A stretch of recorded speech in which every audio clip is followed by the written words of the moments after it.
প্রতিদিনকার মতো আজকেও ঘুম থেকে উঠে পূর্ব দিকে সূর্য দেবতাকে প্রণাম করে দিনটা শুরু করলাম। কিন্তু আমার জন্য আজকে অনেক বড় একটা দিন, কারণ আজকে শ্রাবণের প্রথম সোমবার।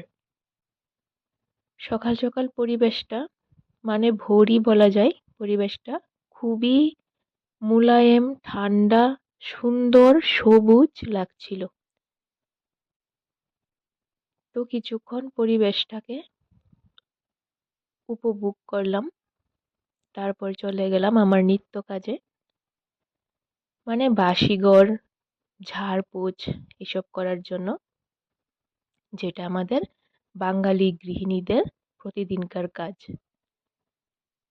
তো সমস্ত কিছু পরিষ্কার করে নিত্য কাজ সেরে স্নান সেরে ঠাকুরঘরে চলে এলাম। প্রথমেই ঘিয়ের প্রদীপটা রেডি করে নিলাম। তারপর এখানে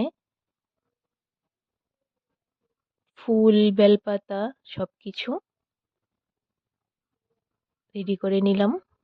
আজকে আমার ভোলেনাথের স্নানাভিষেক করাবো। স্নানাভিষেকের ভিডিওটা আমি অন্য আরেক সোমবারে দেখাবো, আজকে দেখাইনি। তো একে একে বেলপাতা, আকন্দ ফুল, অপরিচিতা ফুল সবকিছু যা যা আমার ভোলেনাথের পছন্দ সবকিছু দিয়ে আমি ভোলেনাথকে সাজিয়ে দিচ্ছিলাম আমার সাধ্য মতো।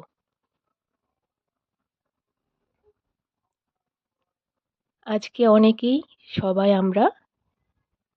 অনেকে বলতে প্রায় সবাই প্রথম সোমবারে ভোলেনাথকে স্নান করিয়েছ।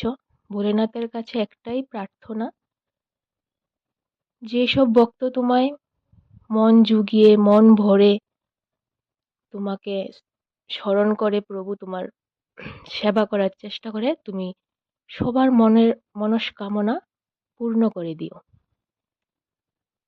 তারপর ঘিয়ের প্রদীপ দিয়ে ঠাকুরের পুজো আরাধনা মন ভরে করে নিলাম।